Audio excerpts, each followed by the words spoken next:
অবৈধ সরকারের অত্যাচারে অতিষ্ঠ দেশের জনগণ হাটে মাঠে ঘাটে বাজারে যেখানেই যান না কেন এই কথাটাই শুনতে পাবেন। গরিব তুই কাজকর্ম করবি, টাকা পাবি, বাজার করবি, খাবি, ঘুমাবি, সরকার কি বৈধ হলো কি অবৈধ হলো এটা নিয়ে তো তোর চিন্তা করার প্রয়োজন নাই। দেশ নিয়ে চিন্তা করবে রাজনীতিবিদরা, জনসাধারণ কেন দেশ নিয়ে চিন্তা করবে?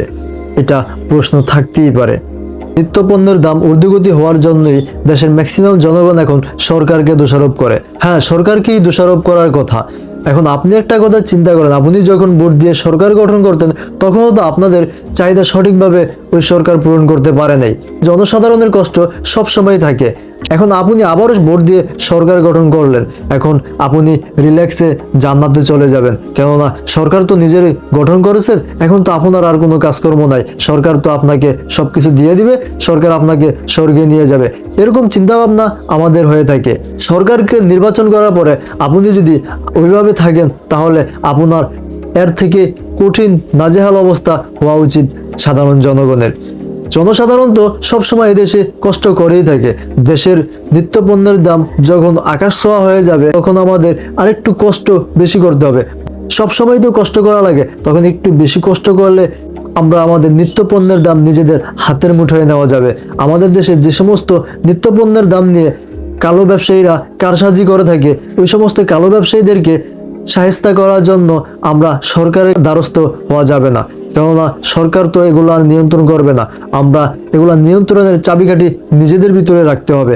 সব সময় যখন কষ্ট করি ওই সময় আর একটু কষ্ট বেশি করে ওই সমস্ত পণ্যগুলো যদি আমরা ব্যবহার কমিয়ে দিই তাহলে ওই পণ্যগুলো এমনিতেই আমাদের ক্রয় সময়ের ভিতরে চলে আসবে। যে সমস্ত পণ্য নিয়ে বেশি কারসাজি করা হয় ওই সমস্ত পণ্যগুলোর ভিতরে পেঁয়াজ অন্যতম, আলু, ডিম অন্যতম, এগুলো পচনশীল পণ্য। আমরা যদি এগুলা বয়কট করি, আমাদের ব্যবহার যদি একটু কমিয়ে দেয়, তাহলে এদেশে সরকারকে গালি দেওয়া লাগবে না, নিজেদের চাবিকাঠি নিজেদের ভিতরে রাখতে হবে। সরকার গঠন করে সমস্ত দায়িত্ব সরকারের কাছে হস্তান্তর করে দিয়ে আমরা আমাদের মতো করে থাকলে দেশের অবস্থা নাজেহাল হবে, দেশের সাধারণের অবস্থাও নাজেহাল হবে। আমরা সরকার নির্বাচন করে কিছুটা দায়িত্ব নিজেরা পালন করতে হবে।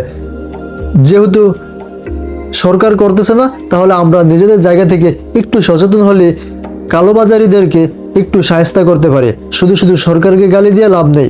সরকার গঠন করার পরে দেশের সাধারণ জনগণ সাধারণ ছিল, সরকারকে এখন আপনি নিজে ভোট দিতে পারেন না, এখন আপনি সাধারণে রয়ে গেলেন। সুতরাং সরকারকে গালি না দিয়ে নিজেরা নিজেদের জায়গা থেকে একটু দায়িত্ব পালন করলে হয়তো আমরা আমাদের নিত্যপণ্যের দাম নিজেদের কুড়েসমের ভিতরে পাবো।